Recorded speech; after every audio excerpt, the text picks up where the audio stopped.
So, good morning, everyone. What a delight, what a pleasure to be here. Thank you. Thank you for having me. I'm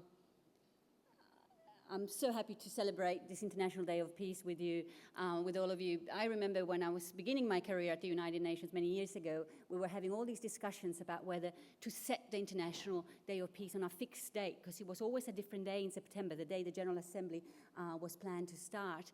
And it was in the hope that if the day was set, that it would allow for people to plan and to come together and to celebrate the day. And it's just great to see that this is truly happening around the world. So, let's see, I'm here to talk to you about peace and why peace is everybody's business. I'd like to start by telling you why peace is important for us. For the Institute for Economics and Peace, which I direct, well, we see sustainability as being the single major challenge of humanity today. Ever-decreasing biodiversity, climate change, lack of food, lack of fresh water. The challenges are global, they're urgent, and they require unparalleled cooperation. Without a world that is basically peaceful, we're not going to achieve the levels of social equity, inclusion, cooperation needed to address the challenges. And that's why peace for us is the prerequisite for humanity's survival in the 21st century. But if peace is so important, that begs a question. What do we know about peace? Most research into peace is indeed research into conflict. Peace is such a commonly used word, yet the value of peace is not very studied. Peace is not a subject of study considered essential in any of the major disciplines in universities. There are profound works on peace, yet in literature departments around the world, there is no course on peace literature. We have seen a proliferation of peace and conflict centers around the world in universities over the past 10, 15 years. But if we look at their curricula, what they're really studying is conflict. I worked at the United Nations for over a decade. I don't remember one single meeting to discuss peace. We always got together to discuss conflict. How do we help countries avoid conflict, come out of conflict, rebuild after conflict? And of course, that's important. And I'm going to do an analogy here with the medical science. Of course, the study of cancer is important. We need to study cancer to know how to cure it. But it's not until the medical science turned its attention to the study of the healthy body that we found out what we need to keep healthy. Good diet, the right exercise, and in the same way, the study of conflict needs to be accompanied with the study of peace for us to perhaps not even fall into conflict in the first place. So we decided to measure peace. Why? Simply because it hadn't been done before, and because we believe it can be done. And if you don't measure something, how do you really understand it? If you don't measure peace, how do you know whether the actions you're taking are helping or hindering the achievement of your goals? In order to measure peace, we needed to define it. Not an easy task. Actually, it is so hard to define peace that it might explain why there has been so little attempt at measuring peace. We defined it as the absence of violence. So more than the absence of war, the absence of violence. By no means a perfect definition, but a definition that allows for measurement of peace, both internal and external to countries. We then try to better understand the fabric of peace and what leads to peace by correlating our findings with a number of other data sets that I'm going to tell you about in a little bit. So the Global Peace Index, it's been around now for 5 years. It ranks 153 countries around the world on the levels of peace, up from 121 when we started. It uses 23 indicators, and they are weighted on a scale of 1 to 5. We don't do it by ourselves, though. In order to guarantee the independence of the analysis, the Institute produces the index and pays for the development of it. But then we have an expert panel of peace and statistical experts who help us determine which indicators to choose and how each of the indicators should be weighted. We then hire the Economist Intelligence Unit with its teams of hundreds and hundreds of analysts around the world to collect the data and collate it for us. So just briefly, the indicators can be broadly grouped in 3 categories, 5 are measures of ongoing conflict, both internal and external. 10 are measures of security and safety in society, such as the number of homicides, the potential for terrorist acts. 8 are measures of militarization, such as the percentage of GDP spent on the military or the availability of small arms within the country. Once we put together all this data, then the overall score is weighted 40% for external peace and 60% for internal peace. And this really came out of a robust debate within our expert panel. And it was felt that peace begins at home. If you're peaceful internally, you're more likely to be peaceful externally, and therefore a heavier weight to the indicators of internal peace. We keep improving the methodology year on year, and I'm not going to get into details about it here, but what is important to say is that we then go back and recalculate the index and refine it so that we have data that is comparable year on year, so we can see how is the world doing in peace. All right, and let's move now to the results. This is the map of the world colored by peacefulness. Obviously, blue, the more peaceful, red, the least peaceful. Let's see if I can use this thing. Europe, Western Europe continues to be the region most at peace. You can see very blue up there, 4 of the Nordic countries in the top 10. Sub-Saharan Africa continues to be the region of the world least at peace. Half of the countries are in the bottom 10. Main finding this year, the world for the 3rd year in a row has become less peaceful. You might wonder where Ireland is faring. You can see it is very nice and blue up there. Although it did fall this year, it was at 6th position in the world last year, and this year it slipped down to 11th position, mostly due to the unrest caused by the economic instability. What is interesting to note is the changes. Here are some of the regional changes. Like you can see, most of the regions are marked in red. The peacefulness has declined. Obviously, the biggest fall has been in the North African Middle Eastern region due to the unrest and the violent demonstrations of the Arab Spring.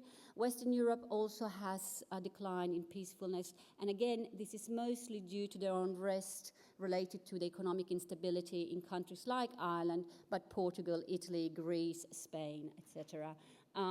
Interesting to note North America. North America actually has improved, but not the United States. The United States remains stable at the middle, more or less, of the index, 83rd position. But Canada settled some of its disputes on the Arctic and improved its relationship with neighboring Russia, and that is what caused the improvement there.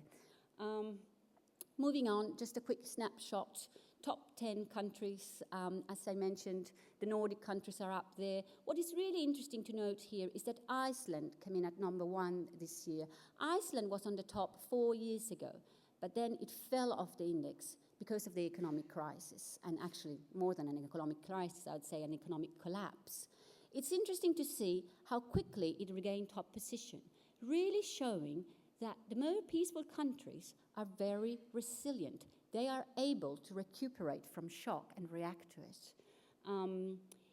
Quick look at the bottom 10. No big surprises here. These correspond to most indices that you see out there of failed state or democracy indices, etc. The big news for us this year was that for the first time in 5 years, Iraq is not at the very bottom. It actually has had some improvement, some decreases in the number of deaths in the countries, and a little bit more stability internally, and it's been replaced at the bottom by Somalia. What is really interesting from this data, though, more than this top 10, bottom 10 list, which is really just what gets the newspaper talking and gets our work out there, is what are the real findings behind it? What's interesting to see, the decline in peace this year was mostly due to a decline in 4 indicators. We have had an increase in the potential for terrorist acts. We have seen an increase in the likelihood of violent demonstrations around the world. More police, and an increase in the perception of criminality in society. If you notice, those are all internal indicators, internal to countries. So the key trend that we have found is that today, conflict is between citizens and their governments. It's no longer between countries. And this is quite an important finding. On the positive side, a couple of indicators have improved, particularly the percentage of GDP spent on the military has slightly declined, although I'm afraid to say I believe that is also simply because of the economic crisis. Governments can't quite afford to spend that kind of money these days. But the other one that underscores the finding on the, supports the finding on the negative side is that the relationship with neighboring countries are improving. So we're not so worried about international conflict these days. It's really what's happening and the levels of violence within our countries.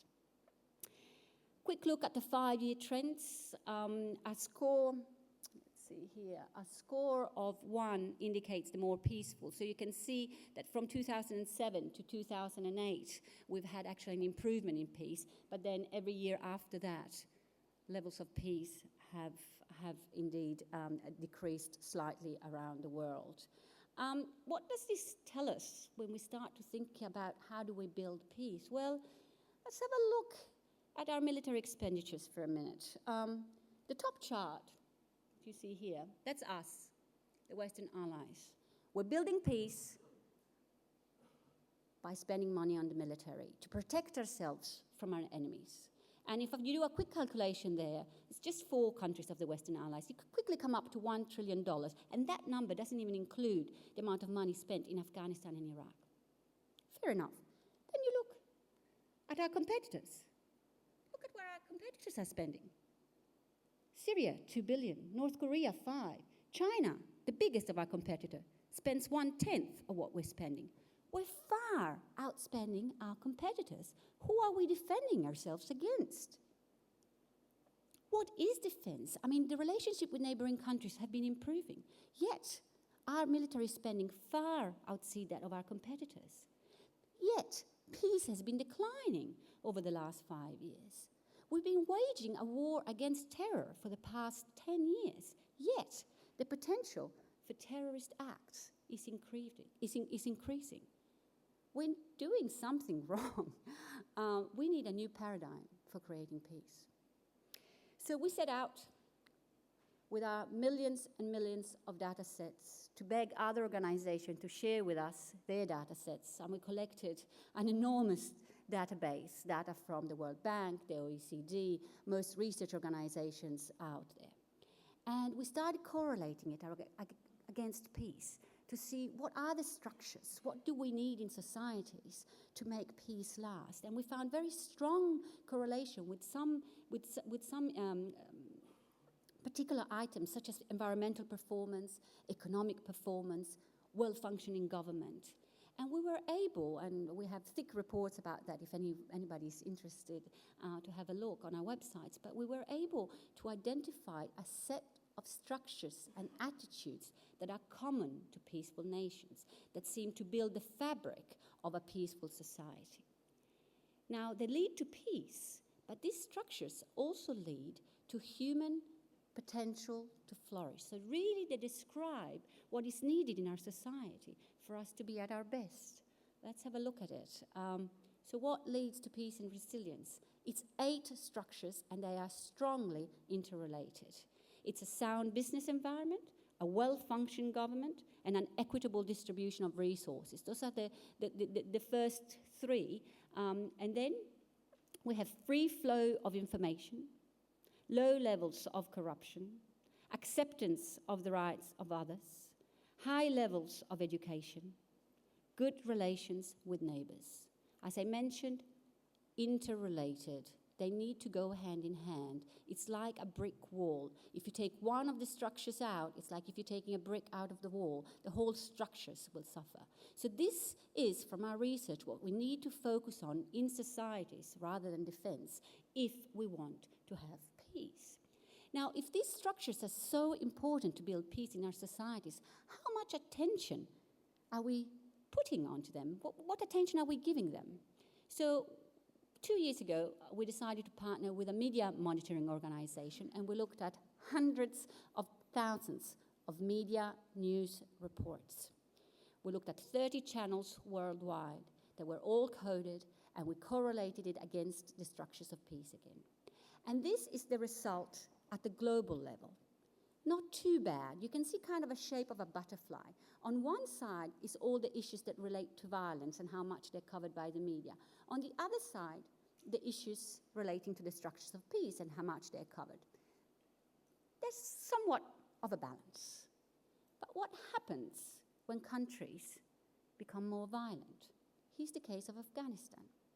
When countries need to focus on the structures the most because they don't have peace and we need to build peace in the countries, the media and the dialogue and the discussion is only on the conflict. Nobody talks about corruption, about education, about the businesses.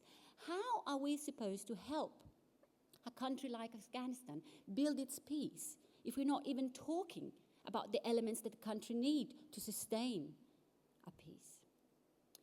And finally, my last set of slides focusing more on really the topic of my presentation today, which is why peace should also matter to business. What's the business of peace?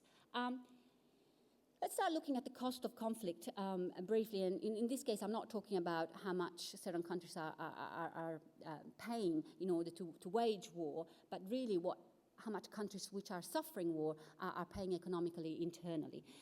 This is a whole set of countries, 8 countries to be specific, that suffered war at different times, but they have been brought together in this chart. And over here is where each of their conflict ended. And this is all the years of conflict, and you can see how their GDPs fell in different way. And after the conflict, how slowly the GDP went back up. Let's look more specifically at one country. Here we have the population growth, the trajectory, the projected one, and how the blue line is the population growth of El Salvador. And the chart underneath here shows how the GDP was growing really, again, along that trend. And then civil war. Look what happened to the GDP of El Salvador. El Salvador was lucky. Look what happened in the case of Nicaragua, a neighboring country. See the blue line? And then the conflict starts. And that's what happened to the GDP of Nicaragua. Let's have a look at a country here that actually had no war. Costa Rica, its neighbors had war. And yet, when the war in the neighboring country started, that's what happened to the GDP of Costa Rica. And here, finally, let's have a look at a country where there was no war, not even related to war. The blue line that you see is the GDP of the Dominican Republic. The red line above is what the UN Office for Drugs and Crime estimates the GDP of the Dominican Republic would be if the country could halve its homicide rate. It's not only war that costs that economy, it's violence in every form. But most people will come back to us and say, well, but war is good for the economy. Look at the United States. Look what happened in the United States in the Second World War. Well, let's have a look at what happened in the United States in the Second World War. Yes, differently from what we saw before, during the war, the GDP goes up. Yet, if we look at consumption during those years and investments, there's a decline there. So how could they have such a growth in GDP? Well, there you have it. Government spending. And that is only financed by debt. So that was around the cost of conflict. But what is the economic benefit of peace? So not only eliminating how much it costs us to have conflict, but if we are able to reduce the levels of violence in our societies, how does that benefit our economy? Well, first of all, we'll have lower risk with less violence. We have lower interest rate. We have lower discount rates on future earnings for investments. We have projects that pay off over a longer period of time. We have larger portfolios of investment with more stable investments. And that leads to long-term planning and increased government spending on the things that actually matter the most. Hospital, schools, roads, infrastructure, as somebody speaking earlier was mentioning. So we dug a little bit further and we started correlating peace against most business indices, and we found that as countries become more peaceful, they also become better place for business. The ease of doing business index correlates strongly, so does the business competitive index of the World Economic Forum. So that confirms our findings. Then we went out and conducted a survey together with the United Nations Global Compact. We surveyed about 250 CEOs worldwide, and we asked them a few questions. Do they believe that peace is good for the business? Do they believe that their markets grow would improve peacefulness? 80% said yes. Do they believe that the costs drop with increased peacefulness? 79% said yes. Do they know of any metrics to really evaluate it within their business? Only 13% of them knew. We haven't paid enough attention to this within business strategy, and that's a gap that we are looking to fill. We correlated the Global Peace Index against per capita income, and we found that for every 10 spots a country rises on the index, becomes more peaceful, per capita GDP goes up on average $3,100. That comes along with increased expenditures on most goods, as you can see here. Spending on food and on alcoholic beverages increases by over $100 per head. This is good news for business. This is what business would want. So we commissioned two top economists in the United States, and we posed them a question. We said, if we were able to eliminate all violence from the world, can you calculate what economic impact that would have? They said, well, we can't calculate exactly, but we can try and estimate it. And they worked for over a year, and they developed a two-part taxonomy. They looked at two components in the economy. One, a static peace dividend. If violence was to be eliminated from the world, what percentage of the current economy would switch from the industries of violence to the industries of peace? And they estimated that as 4.4 of gross world product. Basically, rather than producing tanks, producing SUVs. Rather than building prisons, building schools. What's more interesting, though, is what is the amount of economic pie that would be added to the global economy if violence was to be eliminated?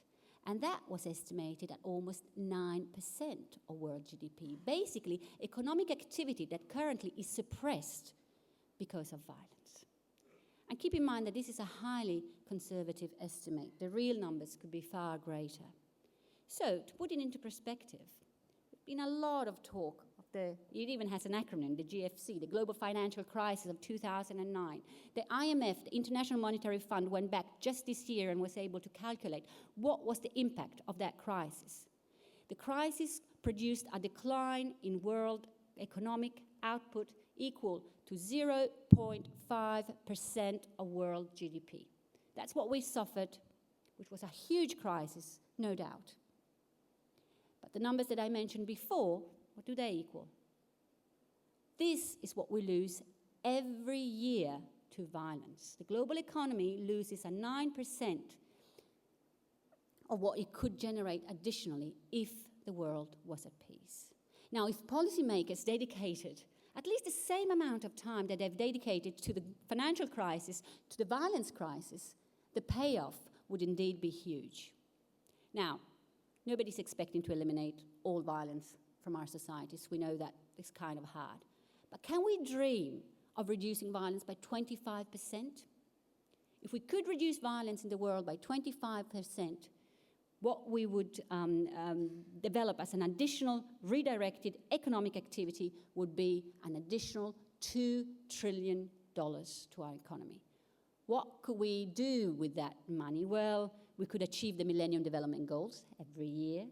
We could achieve our EU climate change targets. We could repay for the damage of the biggest disaster in history, the Japanese earthquake and tsunami. We could repay the debt of Greece, Portugal, Ireland, and we'll still have half of it remaining. And I think it's worth thinking about.